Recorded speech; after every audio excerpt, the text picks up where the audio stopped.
Hello students, COVID-19 is changing everything about life and work. We are all focused on how to best protect and support our families and communities in this situation of crisis.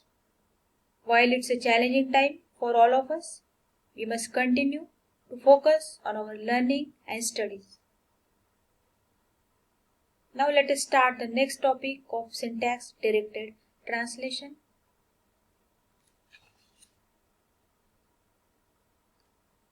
These are the contents: implementing syntax-directed definition by S-attributed definitions and L-attributed definitions. Before learning S-attributed definitions and L-attributed definitions, we must know types of attributes. There are two types of attributes: synthesized and inherited attributes. Now, what is synthesized attributes? These are computed from the values of attributes of the children nodes. Example, here grammar is given A equal to B, C, D. A can take values from B, C and D because A is parent and B, C, D are the child nodes. It can be written as A dot S equal to F of B dot S, C dot S, D dot S. Here S is attribute value. Now in inherited attributes, these are computed from the values of attributes of siblings and the parent nodes. Here grammar is A equal to BCD. So here BCD are the child nodes and A is parent. So B is computed by A, C is computed by A, B and D, and D is computed by A, B and C.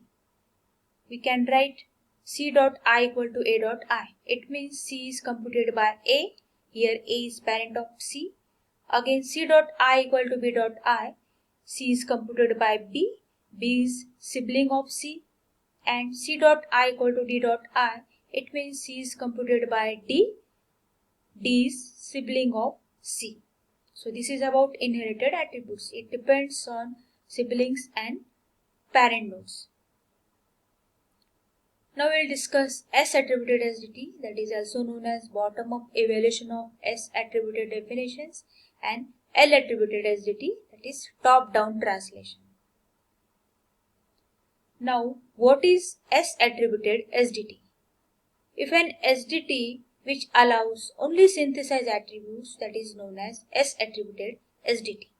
These are evaluated in bottom-up parsing as the values of the parent nodes depend on the child nodes. Then what about semantic actions? How to write the semantic actions? Semantic actions should be written at right end of production values. S-attributed definitions can be implemented during bottom-up parsing without the need to explicitly create parse trees.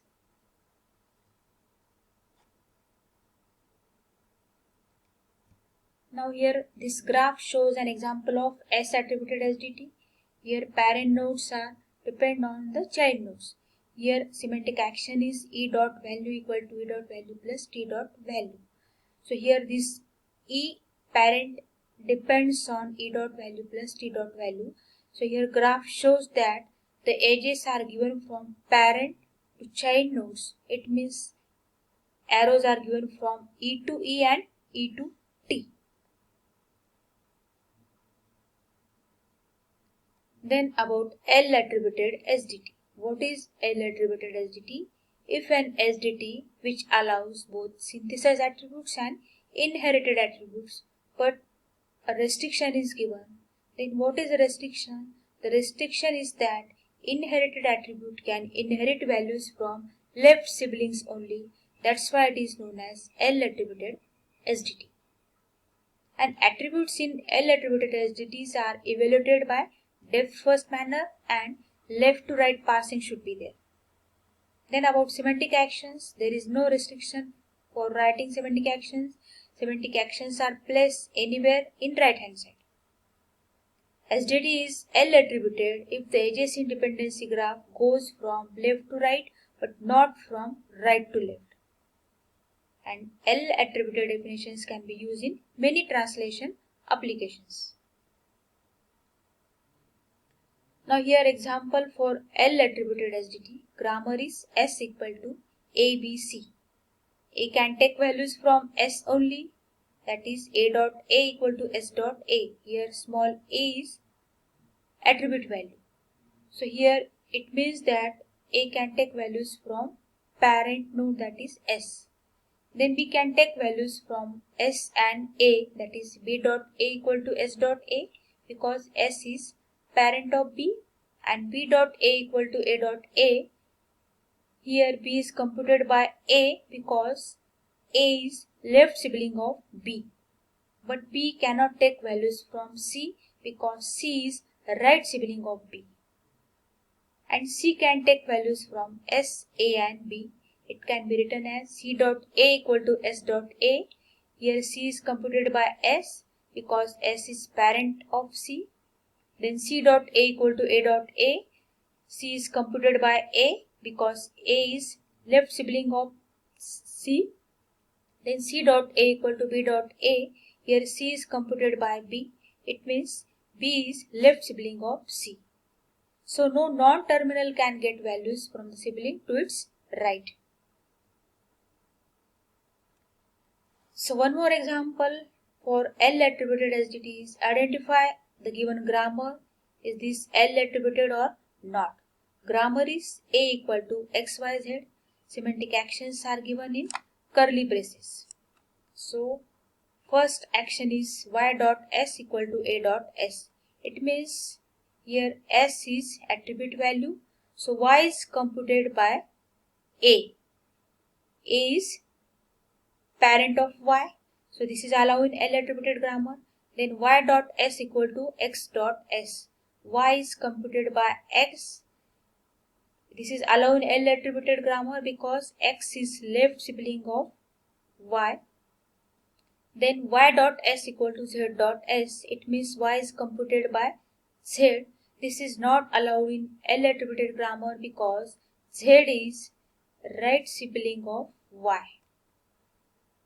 So in this way, we can identify the given grammar is L attributed or not. If a definition is S attributed, then it is also L attributed but not vice versa. Now one more example here. Identify the following grammar and choose the correct options. So 4 options are given. Find out is this S attributed or L attributed or both or none. So here production values of A are given here. 2 production value of A are given and semantic actions are given. So for A equal to LM, the semantic action is L dot I equal to F of A dot I. So this is not S attributed definition. Then M dot I equal to F of L dot S. It means M is computed by L. So this is allowed in L attributed. Then A dot S equal to F of M dot S. It means A is computed by M. So this is S attributed. Then A equal to QR. Now the semantic actions are R dot I equal to F of A dot I. It means R is computed by A. This is L attributed. Then Q dot I equal to F of R dot I. It means Q is computed by R. So this is not allowed in L attributed because R is right sibling of Q. So this is not L attributed. Then A dot S equal to F of Q dot S. It means A is computed by Q. So it means for these 2 rules, these are not completely S attributed or L attributed. So we choose the answer none. Then second example, A equal to BC. Semantic action is B dot S equal to A dot S. So B is computed by A. It means this is L attributed because A is parent of B. Then we can differentiate these 2 types, that is S attributed SDT and L attributed SDT. Now in S attributed SDT, it uses only synthesized attributes, and in L attributed SDT, it allows both inherited and synthesized attributes, but the restriction is they are inherited only parent or left siblings only. Now in S attributed SDT, semantic actions are placed at right end of production. So here example is A equal to BCC. Semantic action should be at right of the right hand side. Then in L attributed SDT, semantic actions are placed anywhere on right hand side. There is no restriction for writing semantic actions. It can be written anywhere. Example A equal to, it can be written at the starting position, or it can be written at middle position, or it can be written at end of the production values. Now in S attributed SDT, the attributes are evaluated during bottom up parser. Example A equal to BC. It means A is derived by BC, by child nodes. So here derivation starts from bottom up. Now in L attributed SDT, attributes are evaluated by traversing parse tree depth first manner, and it should be from left to right, not from right to left. Now this is about S attributed definitions and L attributed definitions. Thank you. Keep watching the videos.